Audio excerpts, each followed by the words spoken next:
Good morning, Meridian, and welcome to Business Buzz. We're joined today by Blossom Johnson, founder of Idaho Partners for Good, and Connie Miller, who's joining us to represent Idaho Partners for Good. Ladies, welcome. Welcome. Thank you. Hello. We're excited to Yeah. be here, Sean. Yeah, well, I think it's very appropriate that we're having this conversation today, and it's airing on Valentine's Day because the love that you give to our nonprofit community is just tremendous, and the support that our nonprofits do in the community. But let's kind of start with, what is Idaho Partners for Good, and why is it so needed today in our community? Sure. So all of us can agree on a couple of things, and that is that we want strong families and strong communities.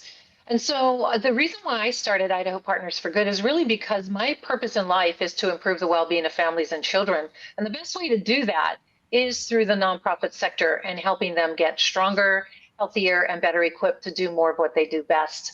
So what we are is we work on both sides of the philanthropic coin. By that, I mean that we work with philanthropists, and that is pretty much anybody who loves others, is companies, foundations, individuals. And we help teach them how to give more strategically so that their charitable investments are go as far as possible and have the biggest impact. Then on the other side of the philanthropic coin, we support the nonprofit sector in education, coaching, resourcing, and then we get right into the trenches with them as well, so that by the time we're done, they are in a much stronger and healthier position. So, Blossom, you mentioned the coaching aspect of things. Connie, I would love to hear from you. That's kind of your realm, Yeah. and you've been very involved in the nonprofit sector. Tell us, some of the things that the nonprofits need coaching on. Yeah, I was so thrilled to be able to be invited to collaborate with Idaho Partners for Good.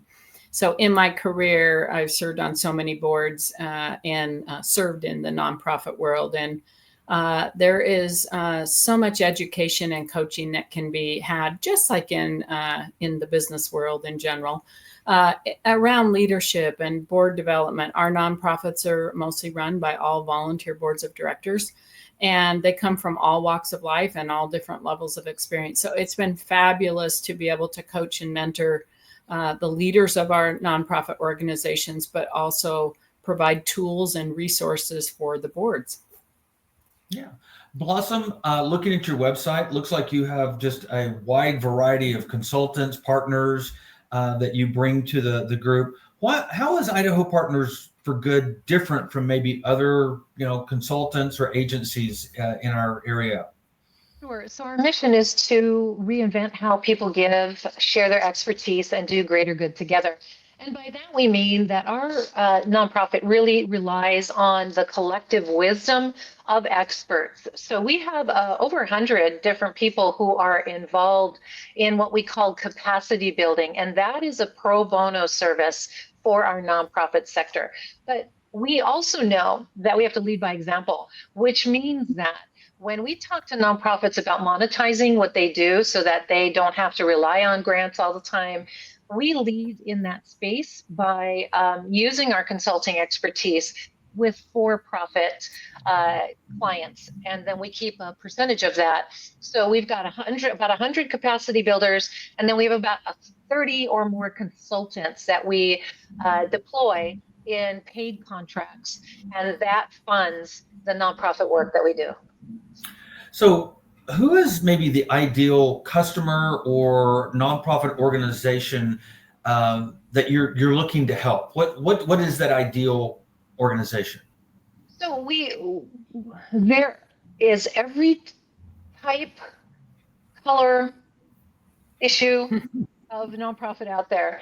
And what we try to do is really look at the ones who are ready to work on their business and who have a systems leader or a systems leadership team that will help them get where they need to go. So that really is our ideal client, is those that are ready, and that way we can get in under the hood with them and really start designing solutions that will take them to their next level. Do we work with startups? Yes. Do we work with those that are in trouble? Yes. Do we work with very small ones? Yes. Do we work with very large ones? Yes. So, but we ideally, it's those that are really ready to do to ramp up their operations and their infrastructure. Okay. Well, this next I would, question is for both of you. I was Go ahead, just going Connie. to say, I'm sorry. I would just love to piggyback on that a little because I would reinforce that. What I typically find in many of the nonprofits I work with is the ones that have recognized that they have a larger capacity that they could get. There's all this opportunity that is just waiting for them, but they may not know how, or they may need to tweak their current operations or their current leadership in regards to how they approach things. Those are ideal. The ones that may struggle, and we work with these too, in getting them to understand broadly, are if they are doing some assessments, but they really don't have the courage to lean into what the assessments show, and they want to stay the way they are today. We're there to help them, at least give them some great insight into what that might look like. But as Blossom said, the ones that are ready to lean in are ideal and really get a lot from the program. Okay. Blossom, what are maybe some of the results that you've seen with those that you work with? I don't know if you could share specific nonprofits and maybe some of the outcomes that your organization has helped them with. Sure. So I'll name a few of them because they're fairly well recognized in the community. So groups like NAMI Idaho, Boise Bicycle Project, Jesse Tree Idaho, Gem Friends, Life's Kitchen, Good Samaritan Housing. Those are all different. Hope House in Marsing. We have done a variety of different kinds of deep work with them in leadership, governance, succession planning, capital campaigns, human-centered design to really get what their end users, their clients need in order to, Jesse Tree is what I'm thinking about right now, is we help them redesign their tenant resource centers so that it is available to more people and it's much easier to navigate. We have done pretty much the gamut of operations, leadership, and strategy with these different nonprofits. And we've helped over 60. In fact, I'm sure we're closer to over 70 now here in Idaho. We also do what's called the Strategic Charitable Giving Workshop, which is the philanthropic side of things. And we've done that for Power Engineers, Lost Grove Brewing, Integra Resources, so a variety of different kinds of foundations and companies. So one of the current topics that I've heard from a lot of different organizations is some of the moves that are happening at the federal level from the new administration. How is that impacting our local nonprofits, and how are you coaching them on to deal with what is looking like could be some major disruptions? Well, I would say first and foremost, don't go into that cave of fear, which is very, very typical when we're anxious or not sure, when funding has been diminished. So I would say instead of retreating, push in, find thought partners that can help you think through what your different options might be. We have a great resource. We didn't create it, but we are happy to share it. It's 12 steps.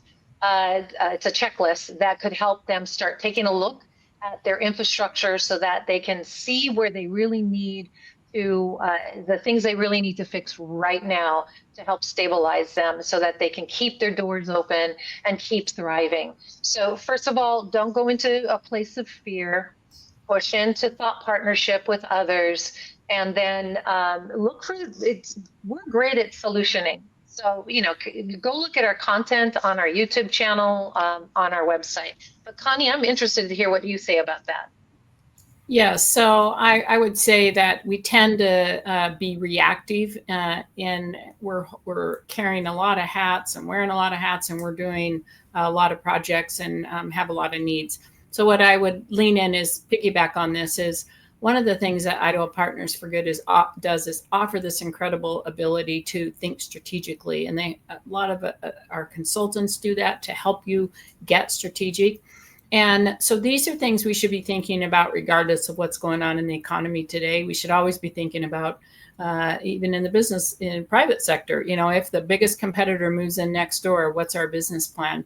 Where is our funding coming from? Where are we not balanced? What are our plans if different things happen? So this is just one example of many. And what happens is sometimes we wait till that fear sets in, and then we start reacting quickly, and we don't make the best strategic decision. So I would say every nonprofit, and this is the tools and the resources that Idaho Partners for Good can provide, is lean in and think strategically. If you haven't had a strategic planning session for a while, there's consultants there that will help you do that. Okay. Blossom, what's the best way for our viewers to maybe find out more about Idaho Partners for Good and to contact you if they're looking for your support? So first of all, I would say go to our website, because this is not your normal consulting business. In fact, while we have a consulting practice, what we actually do is we help nonprofits get stronger, healthier, and better equipped so that they can do more of what they do best. That is what we want to be known for. So go take a look at our website. We're on LinkedIn, on Instagram, on Facebook, and we have a very, very robust YouTube channel featuring Connie. She has some great content out there on a variety of topics to help leaders get better. Well, excellent. Well, Connie, Blossom, thank you for joining us today on Business Buzz. We look forward to hearing more about some of the nonprofits and the work that they're doing in the community. We're here at the Chamber. We're always looking to support our nonprofit sector. So thank you very much. Yeah, thank you. Thanks for everything the Chamber does. Sean. Absolutely. Yes. Thank you. Chamber members, we got a few events coming up that we want you to make sure that you're aware of. Still every other Friday morning, while the legislature's in session, we're holding our Coffee with Legislators events. So be sure and come out to those. The next one coming up will be February 28th. Those are free to attend and hear from your legislators. We've also got an after hours event coming up next Thursday at Loose Screw Beer Company. These are free and open to members and guests. Come out and enjoy that. We also got a fun event coming up, our ski day at Bogus Basin. Be sure and come out and enjoy a great day of networking and skiing up at our ski resort at Bogus Basin. And then finally, our next First Friday morning networking event is hosted by Panera Bread, and that will be on March 7th. Until then, Meridian, have a wonderful weekend. Thank you.